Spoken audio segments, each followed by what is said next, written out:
জয়পুরহাটে কি হয়েছে? হামলা হয়েছে, নাশকতা হয়েছে। কারা করেছে? জামাত বিএনপিরা করেছে। যাই হোক, ওই খাস কাটা পুরা করেও খাস কাটা, আমরা করলু খাস কাটা। ঠিক না বেঠে? হ্যাঁ, শুধু তাই না, অকেজো একটা পুলিশ প্রশাসন বানিয়েছিল। এত অকেজো, একবার নাকি আমেরিকা, তারপরে রাশিয়া এবং বাংলাদেশের 3 দেশের পুলিশের প্রতিযোগিতা যে কারা বেশি দক্ষ। একটা এরিয়া করা হলো এবং ওই এরিয়ার মধ্যে বলা হলো এই এরিয়ায় যাও, খুঁজে দেখো কোনো হরিণ পাও কিনা। যদি হরিণ থাকে অথবা না থাকে, যারা আগে এসে রিপোর্ট দেবে তারাই ফার্স্ট, যদি ঠিক হয়। আমেরিকার পুলিশ 1 ঘন্টার মধ্যে সার্চ করে এসে বলল যে এই বনের মধ্যে, এই জঙ্গলের মধ্যে, এই এরিয়ার মধ্যে একটাও হরিণ নাই। রাশিয়ার পুলিশ এসেছে 3 ঘন্টা পরে, এসে বলল এই জঙ্গলে কোনো হরিণ নাই। বাংলাদেশের পুলিশ এসেছে 3 দিন পরে। কয়দিন পরে? 3 দিন পরে। সাথে করে একটা ছাগল ধরে নিয়ে এসেছে। কি নিয়ে এসেছে? যারা বিচারপতি তারা বলছে কি ব্যাপার, তোমাদের 3 দিন লাগলো কেন এই বাগানটা সার্চ করতে?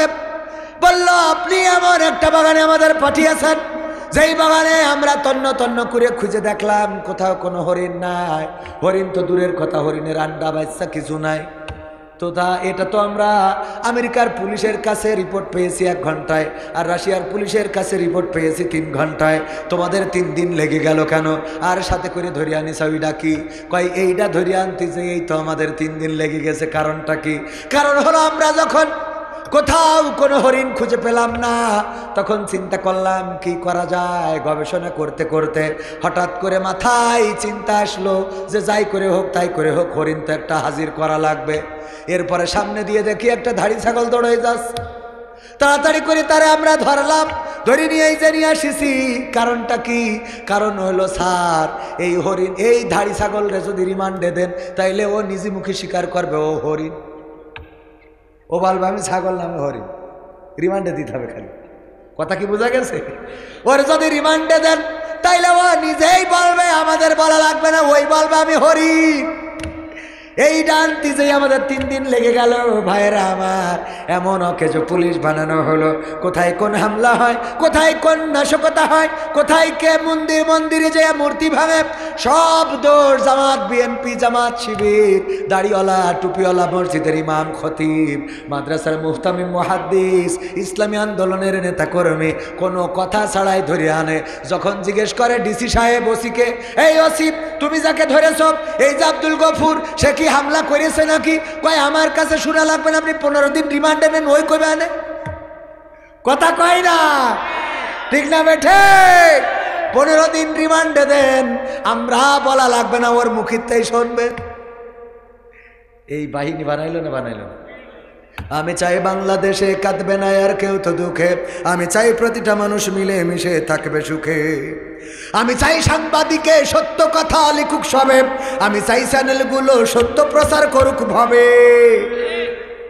সাংবাদিক আমাদের দেশে কিছু দাদার সাংবাদিক আছে। কার সাংবাদিক? আর দাদার দেশের সাংবাদিক তো দেখেছেন, কয় থাকবে না বাংলাদেশ, বাংলাদেশ থাকবে না। তা বাংলাদেশ থাকবে না, তা তোর অসুবিধা কোন জায়গায়? আবার অপপ্রচার করে যে এই দেশে নাকি কেটে ঝুঁকাইনো আছে, নাকি এই যে হিন্দুরা নাকি না কাটলে বেরোতে পারছে না। হ্যাঁ, এইগুলো ওই দেশের মিডিয়ায় প্রচার হয়েছে না হয় নাই? আপনার এলাকায় কোন হিন্দুরা আপনারা মুসলমানই দেশেন একটারও দিয়া তো দূরের কথা। আমি বলি যারা বলে অসাম্প্রদায়িক, আমাদের এই ভারত, আমাদের ইন্ডিয়া, আমাদের এই হিন্দুস্থান, তারা তো এত অসাম্প্রদায়িক যে আমাদের বাবরি মসজিদটা ভেঙে রাম মন্দির বানিয়েছে। অথচ এই বাংলাদেশে আজ পর্যন্ত দেখাতে পারবে না কোনো মন্দির ভেঙে মসজিদ বানানো হয়েছে, কোনো প্যাগোডা ভেঙে মসজিদ বানানো হয়েছে, কোনো গির্জা, কোনো গুরুদুয়ারা ভেঙে মসজিদ বানানো হয়েছে। না, সেটা হয় নাই। বরং এটা ইতিহাস হয়ে আছে যে বাংলাদেশে আলেমেরা, ইমামেরা, খতিবেরা, ছাত্ররা, হাফেজে কোরআনেরা, মুহাদ্দিসেরা, মুফতামিমেরা, তারা ইসলামী আন্দোলনের নেতা কর্মী যারা রাত জেগে জেগে তাদের মন্দিরে যে মূর্তি পাহারা দিয়েছে। ঠিক না বেঠে? আমার দেশের আলেমরা, আল্লাহওয়ালারা, মুফতিরা, মুহাদ্দিসেরা, মাদ্রাসার সন্তানেরা, কোরআনের খাদেমেরা তারা মন্দিরে যে মূর্তি পাহারা দেয়, আর তোমরা আমাদের বলো আমরা এই দেশে সংখ্যালঘু নির্যাতন করছি, সংখ্যালঘুরা বিপদে আছে। এই নিউজ বাংলাদেশ কেন বিশ্বের মানুষ খায় না? ঠিক না বেঠিক? সংখ্যালঘু নির্যাতন হচ্ছে। আমি বললাম ওই যে আপনার এই কে যেন নাসিরউদ্দিন হোজ্জা অনেকদিন ধরে গরুর গোশ খায় না, তো 1 কেজি গরুর গোশ কিনে এনে স্ত্রী বলছে রান্না করো, অনেকদিন ধরে গরুর গোশ খাইনি, আজকে একটু খাবো, খুব কায়দা করে মজা করে রান্না, মশলা টশলা বাড়িয়ে দিও, আমি গোসলটা করে আসি। গোসল করে এসে স্ত্রী বলছে কই গোশত কই, নিয়ে আসো। স্ত্রী করিস কি, ও তো মেলা দিন খাইনি। আগের সময় মানুষ খুব খাতি পেত, ঠিক কিনা? 1 কেজি চাউলের ভাত খাওয়া কোনো ব্যাপার ছিল না, এরকম না? তো 1 কেজি গোশ ওইটা রান্না করি, উনি একটু 2-1 কান করে খাতি খাতি পুরো কড়াই শেষ। নাসিরউদ্দিন হোজ্জা আসার আগে সব শেষ। নাসিরউদ্দিন হোজ্জার বউ চিন্তা করছে কি করি বাঁচা যায় স্বামীর হাত থেকে। মহিলাদের একটু বুদ্ধি বেশি হয়, কি বেশি না? বেশি মানে শয়তানি বুদ্ধি বেশি হয়, ঠিক না বেঠে? বুদ্ধির শেষ নেই। মেয়ে প্রেম করে, বাড়ি নিয়ে আসে বয়ফ্রেন্ড, এই কান নিয়ে আইছিস? আম্মা আমার বয়ফ্রেন্ড 3 মাস ধরে আমি লাইন করেছি। ও আব্বা ভালো আছো? ওরে আব্বা, এই কয় তোর বয়ফ্রেন্ড কি গাঁজা খায় নাকি? তো হ্যাঁ, তো তোর গাঁজাখোরের সাথে তো তোর আব্বা বিয়ে দেবে না। তাহলে কি করবা আম্মা? তুই নিয়ে পালাই যা, তুই নিয়ে পালাই যা, আমি দেখবা না কি করতে হয়, যা। কারণ ও গাঁজাখোরের সাথে দিত না। এইবার মেয়ের পাঠাই দিয়ে যেই মেয়ে চলি যায় বলে তোর খালার বলি রাখবান, আমি ফোন করি, তোর খালা বাড়ি উঠিস। হ্যাঁ, এইবার যেই মেয়ের বাপ বাড়ি আসে, ওরে অভিনয়, ও আল্লাহ কি জন্ম দে তুই চাও রে, আমার মুখি সুন কালি লাগায়ে কলে গেল গো, ও আল্লাহ আল্লাহ। ঠিক না বে ঠিক? ওর অভিনয়ের কাছে শেখ হাসিনা ফেল। পাঠাই দিয়ে আবার স্বামীর কাছে এমন ভাব করে ও কিছুই জানে না। আর দোষ হলে স্বামীর, কি জন্ম দে তুই চাও। ও 10 মিনিটই ওর দোষ হয়ে গেল সব। হ্যাঁ, কি জন্ম দে তুই চাও, ও আল্লাহ এ কি ক্ষতি করল রে, আমার মেয়ে তো ওই রাম না, তো কি রাম? ফেরেশতা। কথা কয় না, ঠিক বলছি না? ঠিক বলছি তো। এখন নাসিরউদ্দিন হোজ্জার বউ ও একটা বিড়াল গলায় দড়ি দিয়ে এই নিয়ে নাসিরউদ্দিন হোজ্জার সামনে দিয়ে বলছে কতদিন ধরে বললাম এই বিড়ালটা ফেলাই দিয়েছ, আজকে কি করতে করেছে? কি ও বিড়ালে সব গোশ খেয়েছে। নাসিরউদ্দিন হোজ্জাও ছিল খুব চালাক, ও বলছে তাহলে বিড়ালটা দাও, প্যাকেটে করে নিয়ে যায়। নিয়ে যেয়ে আপনাদের এখানকার কি বাজার বলেন আমার ভুলে গেছি, সালাইপুর বাজার। এই সালাইপুর বাজারে যেয়ে একজনের দোকানে মিটার মাপা, ওর ওখানে মিটারে দিয়ে বলছে আবার বিড়ালটা একটু ওজন দাও দিন। সুইচ অন করে ওজন দিয়ে দেখে বিড়াল কাটাই 1 কেজি। কয় কেজি? আবার বিড়াল বাড়ি ফেরত এনেছে। এই স্ত্রী বলছে এদিকে এসো। আচ্ছা কি বলছে, সত্যি কি বিড়ালে গোশ খেয়েছে? হ্যাঁ, তুমি আমার বিশ্বাস করছো না? আমার তালাক দাও, আমি আরে ঘর করবো না। ও তো কাজ আছে খালি ওইটা, তালাক দাও, চলে যায়। এমন ভয় দেখায় মনে হয় ও ছাড়া আর মনে হয় পৃথিবীতে বিয়ে হবে না। চলে যাইয়ে দেখ আমরা কটা 1 রাতে 2টো বিয়ে করে নিয়ে আসবো। কথা কয় না, ভয়তে ভয়তে কথা বলছে না। কারণ ওই মহিলারা রয়েছে তো ওই পাশে, কবে এই কথা কি তুমি কইছিলে, ঠিক কইছিলে ওখানে? ভয় আছে না নাই? কবে ঠিক কি এই কথা তুমি কইছিলে, এটা কও, তারপরে ঘরে ঢুকবা। বিপদের শেষ নেই। রাজা বলছে এই রাজ্যে বউয়ের কথা মেনে চলো কারা, আর বউয়ের কথা মেনে চলো না, বউয়ের কথা মতো চলো না, নিজের মতো করে চলো কারা, তারা এক পাশে যাও। যারা বউয়ের কথা মেনে চলো তারা এক পাশে যাও। তো সবাই আমার বাপজান চিন্তা করলো আমু বউর কথা মতো চলি, এক পাশে উনি চলি, সব এক পাশে গেছে, অনলি 1 পিস এক পাশে। বলতেছে রাজা বলছে যাক, তাও মা আমাদের রাজ্যের মান সম্মানটা বেঁচেছে যে একজন অন্তত আছে যে বউয়ের কথা মতো চলে না। তা বলছে না রাজামশাই আপনি ভুল বুঝেছেন। কেন? তা বলছে আমার বউ বলিছে যে এই পাশে লোক বেশি হয়ে যাবে ওই পাশে তুমি দাঁড়াবে না। তার মানে ও আমলের পরে আছে 3 ডবল। ঠিক না বেটে?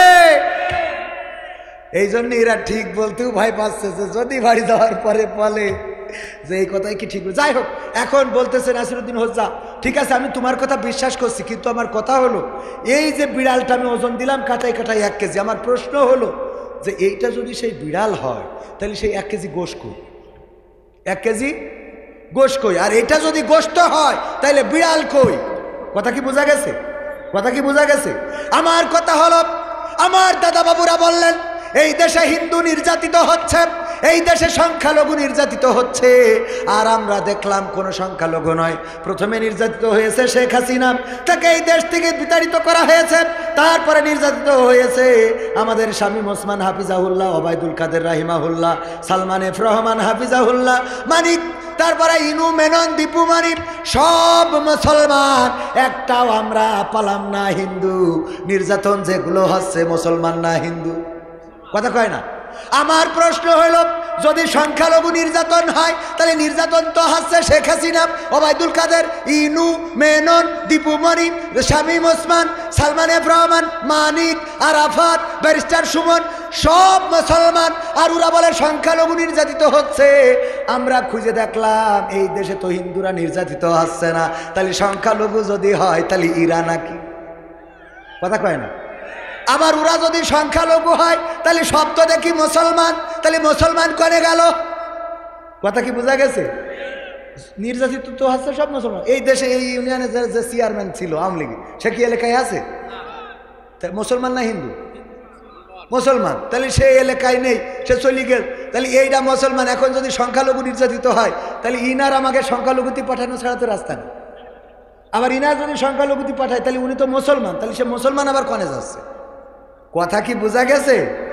আমি চাই সাংবাদিকে সত্য কথা লিখুক সবে, আমি চাই চ্যানেলগুলো সত্য প্রচার করুক ভাবে, আমি চাই দাদার দেশের চ্যানেলগুলো বন্ধ হবে, আমি চাই ইসলামী টিভি চ্যানেল খোলা রবে, আমি চাই দাদার দেশের চ্যানেলগুলো বন্ধ হবে, আমি চাই ইসলামী টিভি চ্যানেল খোলা রবে, আমি চাই বাংলাদেশে কাঁদবে না আর কেউ তো দুঃখে, আমি চাই প্রতিটা মানুষ মিলে মিশে থাকবে সুখে, আমি চাই বন্ধ হবে সুদার ঘুষের লেনা দেনা, আমি চাই যোগ্য যুবক দেশ দশের বোঝা হবে না, আমি চাই বন্ধ হবে সুদার ঘুষের লেনা দেনা, আমি চাই যোগ্য যুবক দেশ দশের বোঝা হবে না, আমি চাই খুন খারাপি হবে না কবু আমার দেশে, আমি চাই গড়বে এ দেশ ভাইয়ে ভাইয়ে ভালোবেসে, আমি চাই খুন খারাপি হবে না কবু আমার দেশে, আমি চাই গড়বে এ দেশ ভাইয়ে ভাইয়ে ভালোবেসে, আমি চাই বাংলাদেশে কাঁদবে না আর কেউ তো দুঃখে, আমি চাই প্রতিটা মানুষ মিলে মিশে থাকবে সুখী, আমি চাই আলেম যারা থাকবে দেশে মুক্ত তারা, আমি চাই মুফাসসিরের কণ্ঠে কোরআন শুনবে ধরা, আমি চাই আলেম যারা থাকবে দেশে মুক্ত তারা, আমি চাই মুফাসসিরের কণ্ঠে কোরআন শুনবে ধরা, আমি চাই কারাগার থেকে ফিরবে আমার ভাইয়েরা নিড়ে, আমি চাই কোরআনের পাখিরা আমাদের মাঝে আসবে ফিরে। আসছে না? আসছে কিনা? ডক্টর মিজানুর রহমান ফিরেছেন, ফিরেছেন রফিকুল ইসলাম মাদানী, ফিরেছেন মামুনুল হক, ফিরেছেন আমির হামজা, সবাই ফেরে, কিন্তু কোরআনের পাখি আর ফিরবে? কোরআনের পাখি আর ফিরবে না। উনি যদি, উনার আকাঙ্ক্ষা ছিল যে আর একটা বার যদি বাংলাদেশে কোরআনের ময়দানে যেতে পারতাম, আর একটা বার যদি কোরআনের তাফসীর শোনাতে পারতাম, এই আকাঙ্ক্ষা এই আক্ষেপ নিয়েই বিদায় নিতে হয়েছে। যারা এই ষড়যন্ত্র করে কোরআনের পাখিকে কারারুদ্ধ করে রেখেছিল, শুধু তাই নয়, 13টা বছর পরে তাকে বের করে নিয়ে যে চিকিৎসার নামে ইনজেকশন পুশ করে শহীদ করেছে, আল্লাহর কসম তাদের স্বাভাবিক মৃত্যু এই বাংলার জমিনে হবে না। তাদের স্বাভাবিক মৃত্যু বাংলার মানুষ দেখতে চায় না। কারণ যারা আমাদের কোরআনের খাদেমদেরকে তাদের উপরে এতটাই জুলুম করেছে, আহারে একটু মায়া হয় নাই? যেই সুললিত কণ্ঠস্বর শুনে অসংখ্য হিন্দু, বৌদ্ধ, খ্রিস্টান ইসলামের আলোয় আলোকিত হয়েছে, সেই মানুষটাকে 13টা বছর কারাগারে রেখে ক্ষান্ত হয় নাই, বরং তাকে নিশ্চিহ্ন করেছে। তাদের ভয় ছিল জনপ্রিয়তার। কি প্রিয়তা? যার জনপ্রিয়তা যত, তার নামে মামলা তত। ভাইয়েরা আমার, কথা বলতে গেলে সময় চলে যাবে, সময় তো শেষ। আর অল্প একটু কথা থাকবেন না ইনশাআল্লাহ? আর একটু শোনাবো? থাকবেন কারা কারা দেখতে চায়? নারায়ে তাকবীর, নারায়ে তাকবীর, আল কোরআনের আলো, আল হাদিসের আলো, আমার নেতা তোমার নেতা, লিল্লাহি তাকবীর। ওগো আমার ভাইয়েরা, পবিত্র কোরআনের সূরা তাহার 55 নম্বর আয়াতে কারিমা, তেলাওয়াত করেছিলাম। এই কিন্তু তার আগে প্রেক্ষাপট নিয়ে কিছু কথা বলার জন্য আমার আলম ভাই বলেছেন, মাহফিল কমিটির সভাপতি, তার কথা শোনার দরকার আছে না নাই? ক্ষমতায় কেউ স্থায়ী হয় না, হোক না সে হাসিনা কি বারে না, চেয়ারটা চিরকাল থাকে না। ঠিক না বে ঠিক? এই চেয়ার চিরকাল, কবির বিন সামাদ চেয়ারে বসেছে, আগামী বছর এই চেয়ারে অন্য বক্তা আসবে। এই বছর আমি গত বছর ছিলাম না, আবার আগামী বছর থাকবো না। ভালো করলেও থাকা হবে না, খারাপ করলেও থাকা হবে না, চেয়ার একদিন ছাড়তেই হয়, পৃথিবী ছেড়ে যেতেই হয়, ঠিক কিনা? তো আমার গানের মধ্যে আমি সব নেতাদের নাম ধরার চেষ্টা করেছি। যে ভালো করেছে আলহামদুলিল্লাহ, সে ভালোর ইতিহাস হয়ে আছে, যে খারাপ করেছে সে খারাপের ইতিহাস হয়ে। গতকালকেও বলেছিলাম, দুইজন মায়ের ঘটনা বলেছিলাম। একজনের মা এই বাংলাদেশে আপসীন নেত্রী হিসাবে পরিচিত ছিলেন, এখনো আছেন। বাতিলের কাছে মাথা নত করে নাই, জেল জুলুম বরণ করেছে, কিন্তু আওয়ামী লীগের কাছে কিংবা জুলুমের কাছে মাথা নত করে নাই। চিকিৎসার জন্যে, চিকিৎসার নামে নানান টালবাহানা করা হয়েছে। সেই মানুষটা এখন দেশ যখন সবাই অধিকার ফিরে পেয়েছে, ওই মা ও অধিকার ফিরে পেয়েছে, লন্ডনে চলে গিয়েছে। 7-8 বছর পরে তারেক জিয়ার সাথে দেখা হয়েছে না হয় নাই? মা সন্তানের এই মুলাকাত, আল্লাহ রাব্বুল আলামিন এই মুলাকাতকে কবুল করে নিন। মায়ের কাছে সন্তান পুত পবিত্র থাকে, যতই অন্যায় করুক, যতই খারাপ করুক, মার কাছে মা কি সন্তানকে ফেলে দেয় নাকি? না, সন্তানকে ফেলে দেয় না। ওগো আমার ভাইয়েরা, বেগম খালেদা জিয়া চলে গিয়েছেন লন্ডনে সন্তানের কাছে চিকিৎসার জন্যে। আর একজন মায়ের খবর অনেকেই জানে না, গতকালকে তার খবরটাও এসেছিল নয়া দিগন্ত পত্রিকায়। আব্দুল্লাহিল আমান আজমি নাম শুনেছেন? আব্দুল্লাহিল আমান আজমি ব্রিগেডিয়ার জেনারেল নাম শুনেছেন অনেকেই। গোলাম আজমের নাম তো সবাই শুনেছেন। গোলাম আজমের সন্তান, 6টা পুত্র সন্তানের মধ্যে একজন আব্দুল্লাহিল আমান আজমি। এই লোকটা শুধুমাত্র গোলাম আজমের সন্তান হওয়ার কারণে তার উপরে জুলুম নির্যাতন এতটাই করা হয়েছে, চাকরি থেকে বহিষ্কার করেই ক্ষান্ত হয় নাই, তাকে বরখাস্ত করেই ক্ষান্ত হয় নাই। এই মানুষটাকে গ্রেপ্তার করেছে, গুম করেছে জেলখানা। ওই গুম থাকা অবস্থায় এনএসআই ডিজিএফআই এর কাছে লিখেছিল যে আমি বেঁচে আছি, আমার মা আমার স্ত্রীর কাছে অন্তত এই খবরটা পৌঁছে দেন। কিন্তু সেই খবরটা পৌঁছানো হয় নাই। তার মা মারা গেছে। জেলখানা থেকে গুম হওয়া থেকে যখন বের হয়েছে, হওয়ার পরে শুনলেন মা জননী বেঁচে নাই। মায়ের কবরের কাছে গিয়েছেন, কবরের কাছে দাঁড়িয়ে স্ট্যাটাসে লিখেছেন, কবরের কাছে দাঁড়িয়ে মনে হলো আবার যদি মায়ের কোলের মধ্যে ছোটবেলার মতো ঘুমিয়ে যেতে পারতাম। আমার মনে হচ্ছিল কবরটা ফাঁকা করে মায়ের কাছে ঢুকে যায়। আমার মা জননী জানতেই পারল না আমি বেঁচে আছি নাকি মারা গেছি। জানতেই পারল না আমি বেঁচে আছি নাকি মারা গেছি। বছরের পর বছর পথ চেয়েছিলেন, হয়তো সন্তান ফিরে আসবে, না হয় শুনতে পাবো সন্তান বেঁচে নাই। কিন্তু মারা গিয়েছেন এই কনফিউশন নিয়ে, উনি মারা গিয়েছেন কনফিউশন নিয়ে, জানতে পারেন নাই বেঁচে আছে নাকি মারা গেছে। ওগো আমার ভাইয়েরা, এরকম জুলুম ইতিপূর্বে হয়েছে না হয় নাই? এই জুলুমবাজরা কি এখন বাংলাদেশে আছে? না, নাই। সুতরাং চেয়ারের ক্ষমতা দেখায় লাভ নাই। ফেরাউন দেখিয়েছিল, নমরুদ দেখিয়েছিল, হামান দেখিয়েছিল, কারুন দেখিয়েছিল, চেয়ারের ক্ষমতা দেখিয়েছিল আবু জাহেল, চেয়ারের পাওয়ার দেখিয়েছিল আব্রাহা। আল্লাহ রাব্বুল আলামিন সবাইকে যুগে যুগে ধ্বংস করেছে। বর্তমান সময়েও যদি কেউ চেয়ারের পাওয়ার দেখায়, ধ্বংস করার জন্যে কোনো মানুষ লাগবে না, ধ্বংস করার জন্যে আল্লাহ আছে না নাই? আল্লাহ কেমন ভাবে আছে? ইতিপূর্বে বিএনপি আন্দোলন করেছে, সেই আন্দোলনে কি শেখ হাসিনার পতন হয়েছে? জামাত আন্দোলন করেছে, সেই আন্দোলনেও কি আওয়ামী লীগের পতন হয়েছে? না, হয় নাই। হেফাজতে ইসলাম শাপলা চত্বরে আসলো, তাদের রক্তে রঞ্জিত হলো শাপলার চত্বর, ওই সাদা শাপলাটা লাল হয়ে গেল, আমার কোরআনের হাফেজদের রক্তে ভেসে গেল ঢাকা। কিন্তু তারপরেও ওই স্বৈরাচারের পতন হয় নাই। এমনকি সব দল যৌথভাবে আন্দোলন করেছি, তারপরেও পতন হয় নাই। কিন্তু পতন হলো এমন এমন মানুষদের কাছে, যেই মানুষগুলো শেখ হাসিনাকে, খালেদা জিয়াকে এইটাও বোঝে না। ঠিক না বেঠে? ছোট ছোট বাচ্চা শিশু রাজপথে ছিল না? তারা বলল আমরা মুগ্ধ হতে চাই, আমরা আবু সাইদ হতে চাই, আমরা আবু সাইদের মতো জীবন দিতে চাই, আমরা রক্ত দিতে চাই, আমরা আবু সাইদের রক্তের বদলা নিতে এসেছি। আমার বোনেরা বলল সামনে স্বাধীনতা, পিছনে পুলিশ, সুতরাং স্বাধীনতার দিকে এগিয়ে যাব। ওগো আমার ভাইয়েরা, রাজপথে যখন দাঁড়ালো ছোট ছোট বাচ্চা শিশু, এমন শিশুরা দাঁড়ালো, শেখ হাসিনা যেদিন ক্ষমতায় এসেছিল ওই দিন এদের জন্মই হয়েছিল না, ঠিক না বেঠে? আবার দেখেন অপর দিকে ওদের ছিল বন্দুক, কামান, হামান, ওদের ছিল বিভিন্ন মেশিন গান, বড় বড়, ছোট ছোট, শুয়ে একবার গুলি করে, দাঁড়িয়ে একবার গুলি করে, বসে একবার গুলি করে। আরও শুধু তাই নয়, হেলিকপ্টারে চড়ে চড়ে গুলি করা হলো।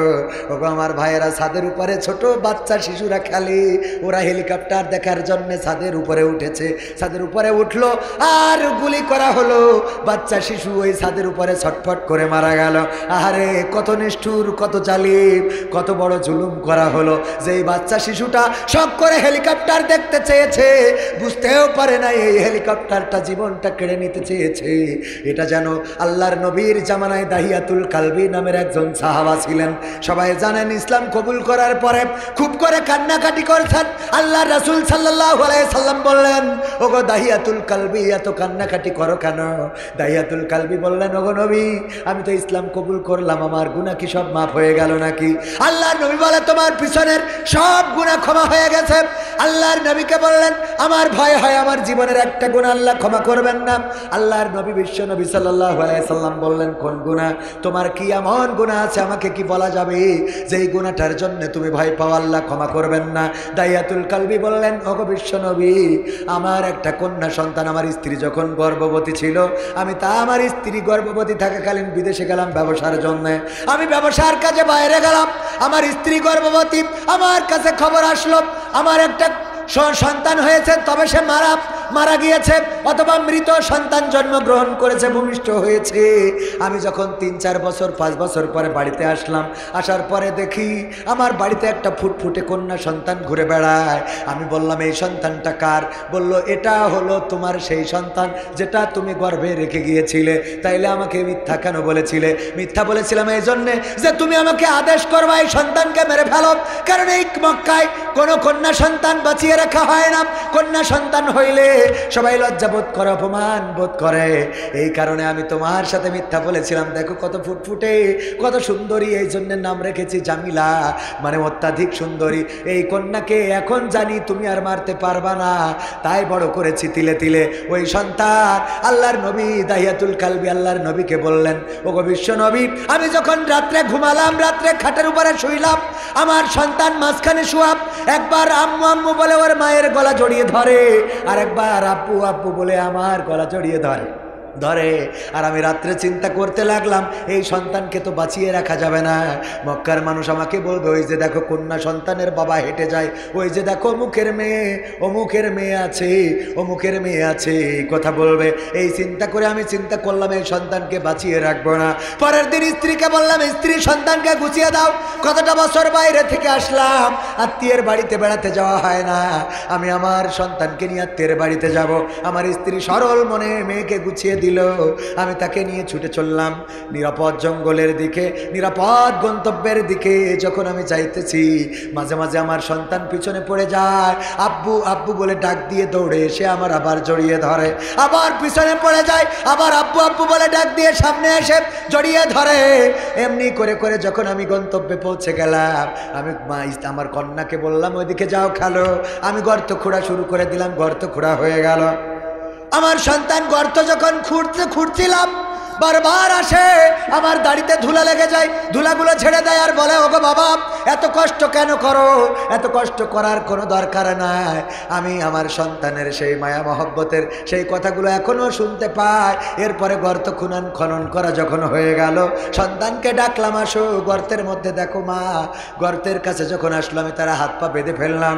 সন্তান কান্নাকাটি শুরু করে দিল, ওগো বাবা, কেন আমার হাত পা বাঁধা হয়? কি এমন অপরাধ করেছি আমি? হাত পা বেঁধে গর্তের মধ্যে ক্ষেপণ করে দিলাম।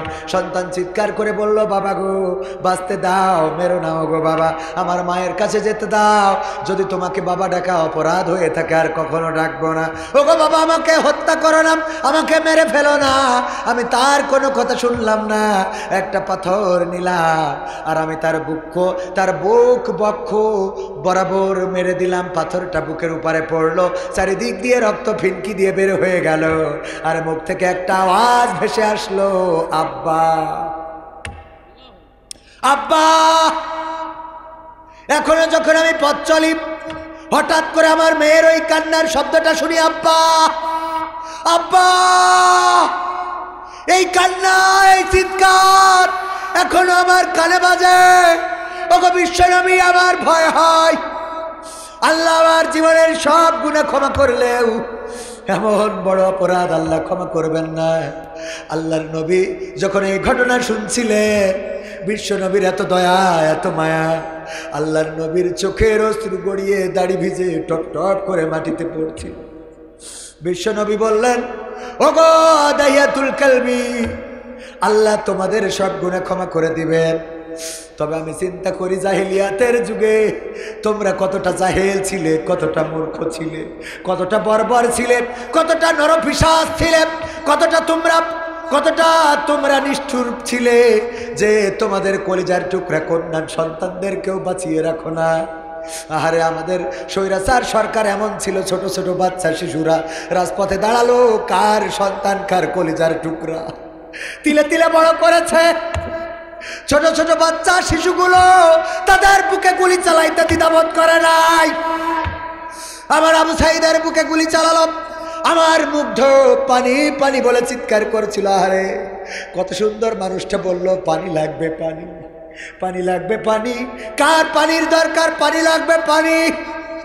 এই পানি যে বিতরণ করছিল, তার বুকে গুলি মেরে শহীদ করে দেওয়া হলো।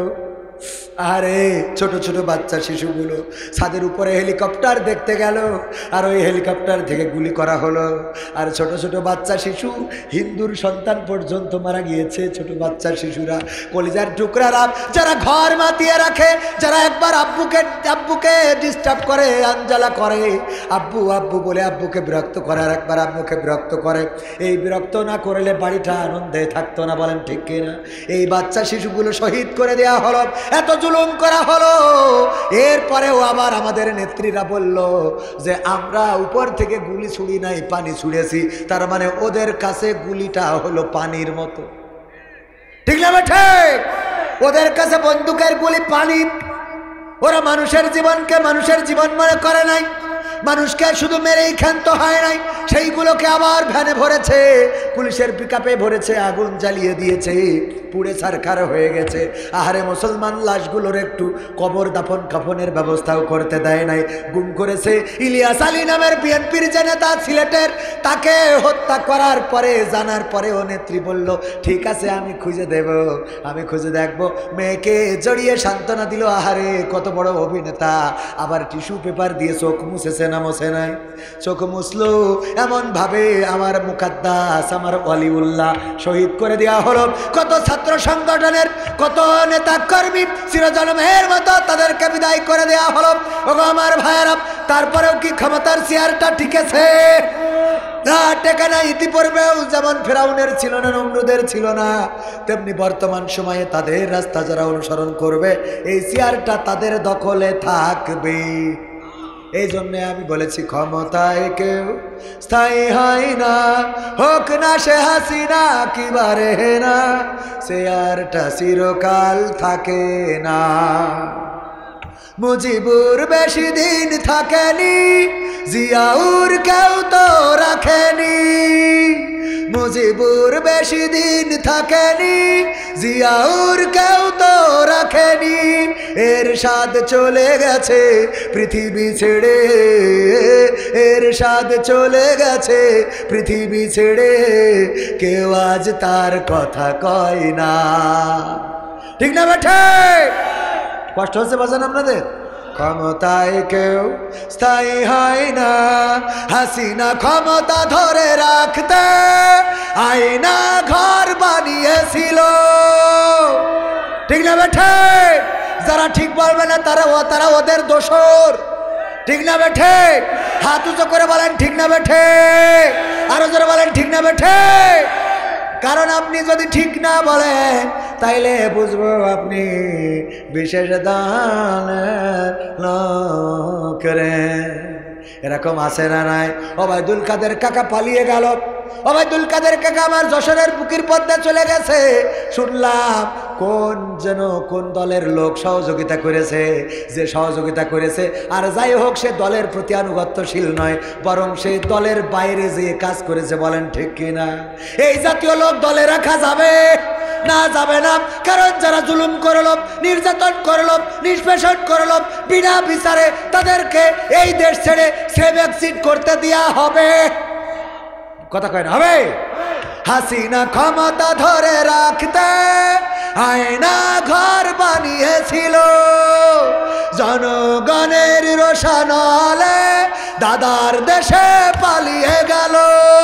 ডিবি হারুনের পাশে আর, ডিবি হারুনের পাশে আর পরিমণিদের দেখা যায় না। ঠিক না বেঠে? ক্ষমতায় কেউ স্থায়ী হয় না, হোক না সে হাসিনা কিবারে না, সে আরটা চিরকাল থাকে না। থাকে? এমপিরা সব কোথায় গেল?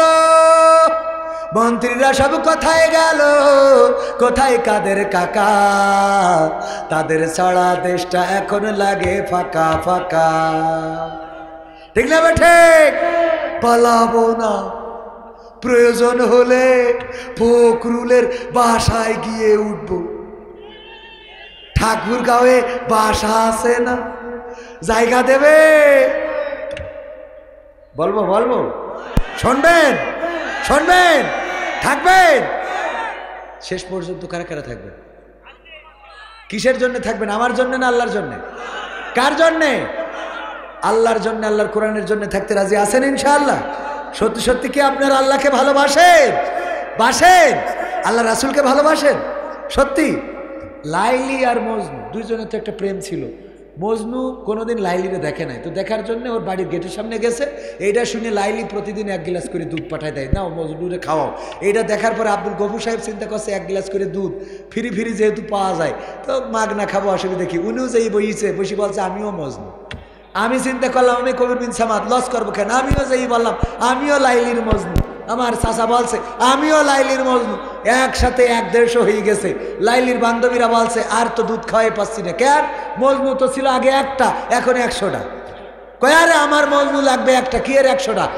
যাচাই বাছাই করো, খাঁটি মজনুরে বের করো। কয় আমরা তো বুঝবো না, কি করে করতে হবে? কয় প্রতিদিন কি নিয়ে যাও? কয় গিলাসে করে দুধ নিয়ে যায়। কয় আজকে গিলাস নিয়ে যাবা খালি। কি করবা? খালি নিয়ে যাবা। আর দুধ নিয়ে যাও কৃষি করি বালতিতে, তো বালতি নেওয়ার দরকার নেই, নেবা একটা ছুরি। কি নিবা? যে গিলাস ধরি বলবা লাইলি রক্ত চাইছে। যে আব্দুল গফুর সাহেবের বলিছে যে লাইলি রক্ত চাইছে, আব্দুল গফুর সাহেব বলছে খাই কাজ নেই আমার বউরেই বাড়ি, তোমার রক্ত দেবা না। কই হাঁটাতেছে আমার বলিছে। আমি বললাম আমি রক্ত দেবো, হুজুর মানুষ পয়সাও করে। আমার বউ কত সুন্দরী, কেউ তো দেখিনি, আমি দেখেছি। যাই হোক, এই চাষা ধরি চাষা খায় বুড়ো বয়সে রক্ত দিলে মরি যাবো, হবে না। সব চলে গেছে, খালি যেটা অরিজিনাল, যেটা অরিজিনাল দান, যেটা অরিজিনাল সেইটা বসে আছে। সেটা কি? সেটা বসে আছে। ওর কাছে যাই বলছে রক্ত চাইছে, একেবারে ছুরি ধরি বলছে যে নাও গিলাস পাথর কেসান করে কেটে রক্ত দিয়ে বলছে নিয়ে যাও। এই হলো আসল। কি পাওয়া যায় না? যায় না। আল্লাহর প্রেমিক যারা, তাদের মাঝে মাঝে একটু টেস্ট করলে বোঝা যায় যে কতটুকু খাঁটি আর কতটুকু ভেজাল। ঠিক না বে ঠিক? টেস্ট কি করবো? চেক কি করবো? ঘেসান করে কেটে দিতে রাজি আছে? এই প্যাকেট নিয়ে যান, দিন দেয় কিটা কত কেটে দেয়, শিগগিরই যান।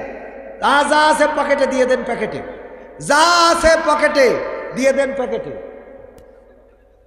সভাপতি সাহেব জনাব শ্রদ্ধাভাজন মাওলানা আলহাজ আশরাফ আলী সাহেব 10,000, 7,000 হবে কেন? 10,000 আর 3,000 টাকা বাকি দিয়ে পরে দিয়ে। হ্যাঁ 10 ধন্যবাদ।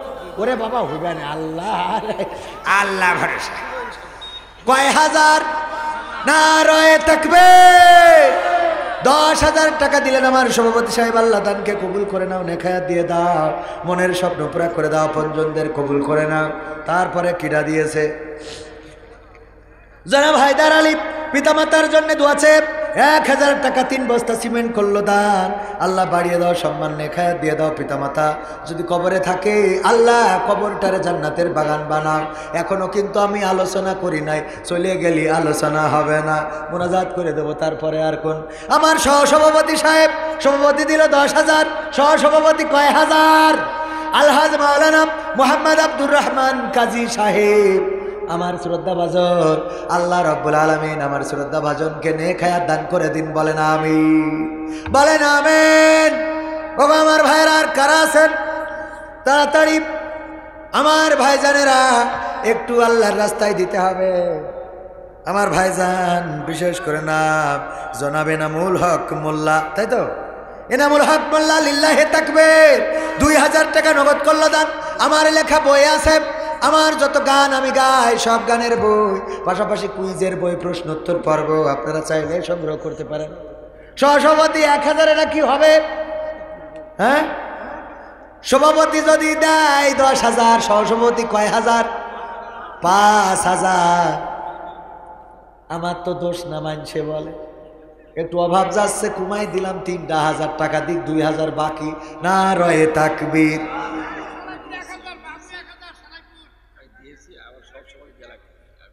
সব সবাই তো দিয়া লাগবে, এটাই একটু দিয়া। কত দোষের নগদ আর 5,000 বাকিতে থাকলো, বাকিতে আর 5,000। আপনি আমাকে রেলে খাললো। হ্যাঁ, ছাত্র এক নয়, সব প্রতিষ্ঠান দিয়া রাখতেছে। এরপরের বিষয় হলো যে আমরা আসি ক্ষমতা, ইনশাল্লাহ এলাকার উন্নয়ন হচ্ছে আমার হবে।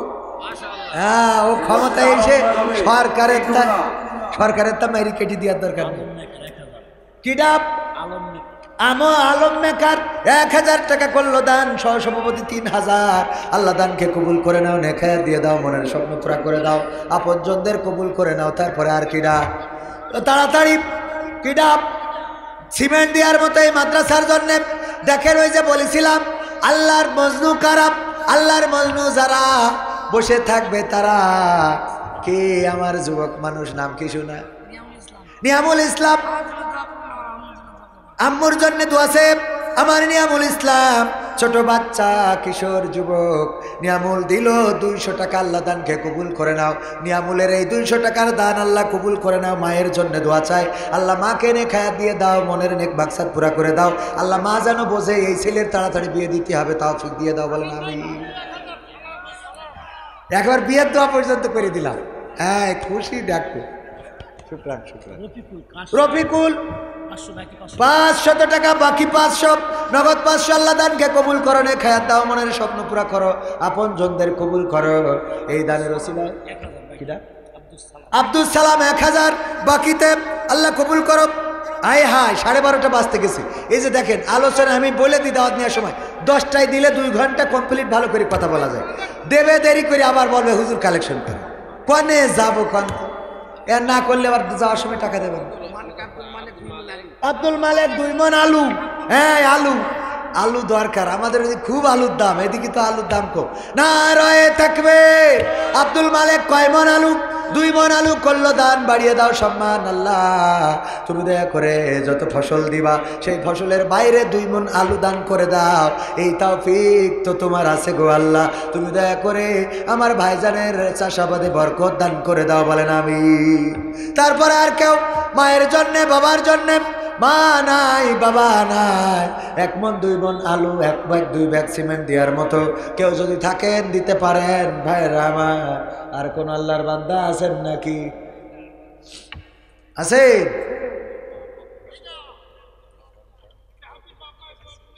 নারায়ে তাকবীর। আবার শ্রদ্ধাভাজন বাপ পাশে বসা মোহাম্মদ রমজান সাহেব, মা অসুস্থ রয়েছেন, 2 ব্যাগ সিমেন্ট মাদ্রাসার জন্য করলো দান। আল্লাহ মায়ের সুস্থতা দান করে দাও, আল্লাহ নেখায়াত দিয়ে দাও, মনের স্বপ্নগুলো পুরা করে দাও। ও আল্লাহ তুমি দয়া করে মা জননীর হায়াত যদি না থাকে, ইমানি হালতে রেখে দুনিয়া থেকে তোমার কাছে নিয়ে নিও।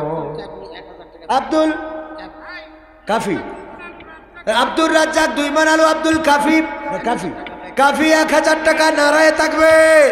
আব্দুল কাফি 1000 টাকা, আব্দুর রাজ্জাক 2 মণ আলু। আল্লাহ দানকে কবুল করে নাও, নেক হায়াত দান করে দাও, মনের স্বপ্ন পুরা করে দাও। মঞ্জু আরা কি করেছে? 1 মণ আলু অসুস্থ রয়েছে। আলু অসুস্থ না মঞ্জু আরা অসুস্থ? মঞ্জু আরা অসুস্থ। মঞ্জু আরা অসুস্থ। আল্লাহ তুমি সুস্থতা দান করে দাও, নেক হায়াত দিয়ে দাও।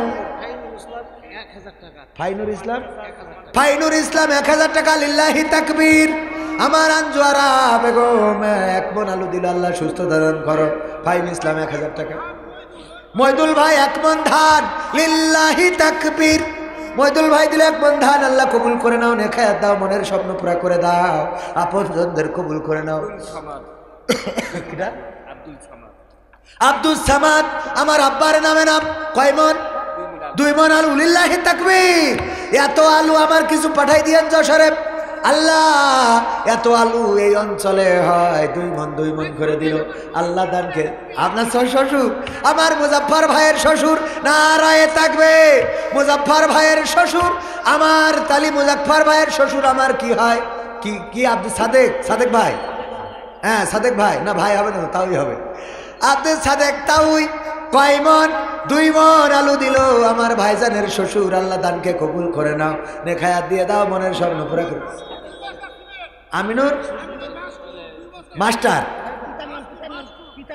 বাসকুর, আমিনুর বাসকুর 2 বস্তা সিমেন্ট। এই মুজাফফর ভাই শ্বশুর যখন 2 বস্তা আলু দিলে, আপনি দুই শ্বশুর জামাই 2 ভাই মিলেতে আরো 2 বস্তা দেন।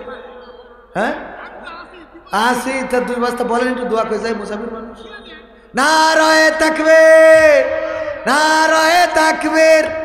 আমার ভাইজান মুজাফফর ভাই শ্বশুর 2 বস্তা দিল। হ্যাঁ 5, ওটা আলু আলাদা পাগল।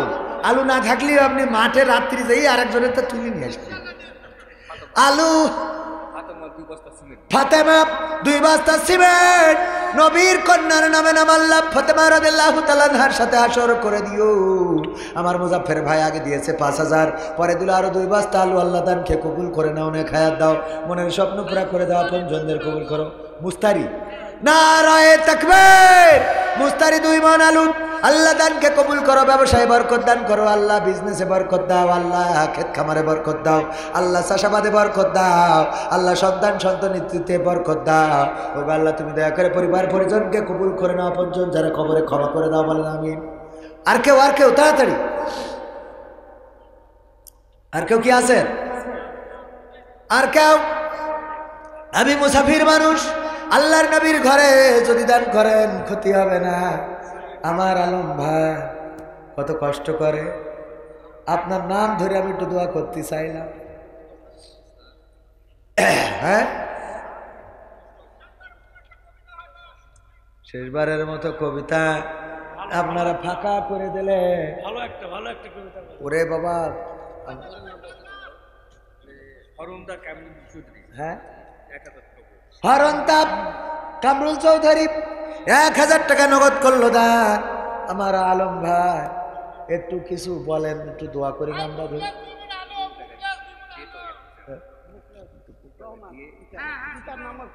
একটু তারপরে একটু আলু মানুষ শরীর করেন।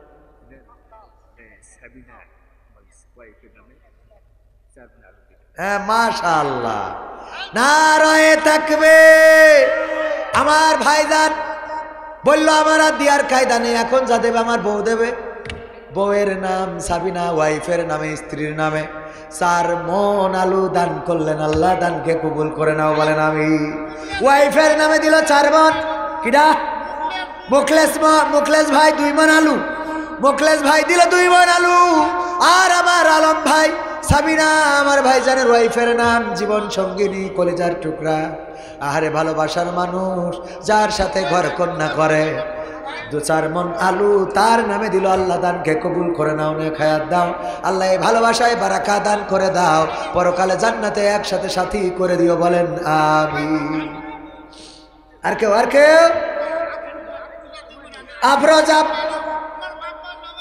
মা বাবার নামে আফরোজা খাতুন 2 মণ আলু করলেন দান। আল্লাহ বাড়িয়ে দাও সম্মান, পিতামাতার জন্য দোয়া চাইলো, আল্লাহ মনের নেক মাকসাদ পুরা করে দাও, পদ্মদের কবুল করে নাও। কিরা? উজুমউদ্দিন এক বস্তা সিমেন্ট আল্লাহ দানকে কবুল করো, আপনজন যারা কবরে ক্ষমা করো, দুনিয়ার জীবনটা সহজ করো আল্লাহ, তুমি পরকালের জীবনটাই মুক্তি দাও। মাশাআল্লাহ, fast fast fast fast fast fast. কি আলম? নূর আলম, আলমের নূর, নারে তাকবীর। আমার নূর আলম ভাই সবার উপরে চলে গেল। আমার সাবিনা ভাবি চিন্তা করিলাম মনে হয় ফার্স্ট, কিন্তু না, তারেও ছাড়াই গেল 5 মণ আলু। আল্লাহ দানকে কবুল করো, নেখায়াত দাও আল্লাহ, তুমি দয়া করে চাষাবাদে বরকত দিয়ে দাও আল্লাহ। আলুর খেতে কোনো মুসিবত তুমি দিও না, বালা দিও না। এখানকার কিরা আনোয়ার হোসেন কয় বস্তা? 3 বস্তা সিমেন্ট। আল্লাহ দানকে কবুল করে নাও, নেখায়াত দাও, মনের স্বপ্ন পুরা করে দাও, আপনজনদের কবুল করে নাও আল্লাহ। এই দানের ওসিলায় তুমি মনের নেক মাকসাদ পুরা করে দাও। তারপরে আর কেউ আছেন? আর আব্দুল কাদের কি করিস? তাড়াতাড়ি বল। আদম আলী 1 বস্তা সিমেন্ট করলো দান, আল্লাহ বাড়িয়ে দাও, সম্মান নেখায়াত দাও, আপনজন যারা কবরে ক্ষমা করে দাও, পরকালের জীবনটা সহজ করে দাও, আমল নামাটা ডান হাতে দিয়ে দিও, বলেন আমিন। আর দরকার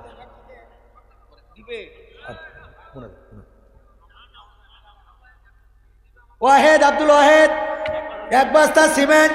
আল্লাহ দানকে কবুল করো, নেখায়াত দাও, মনের স্বপ্ন পুরা করো, আপনজনদের কবুল করো। আপনারা যদি থাকতেন আমি রাত 1টা বাজাতাম, আরো আধা ঘন্টা করে দিতাম, কিন্তু চাইলাম টাকা করে দিলেন ফাঁকা। টাকায় আমায় মানুষ চিনাইছি, ওরে টাকা, টাকায় আমায় মানুষ চিনাইছি, এই টাকার জন্যে কত ছেলে বিদেশে চিনাইছি, টাকায় আমায় মানুষ চিনাইছি, ওরে টাকা। আবু তালেব কি করেছে? আবুল কালাম বিয়ে করিস 5,000 টাকা দেয় না, রায় থাকবে। আবুল কালাম কয় হাজার? 5,000 টাকা করলো দান, আল্লাহ বাড়িয়ে দাও, সম্মান নেখায়াত দিয়ে দাও, মনের স্বপ্নগুলো পুরা করে দাও, আপনজনদের কবুল করে নাও আল্লাহ। এই দানের ওসিলায় পরিবার পরিজনকে ভালো রাখো, বলেন আমিন।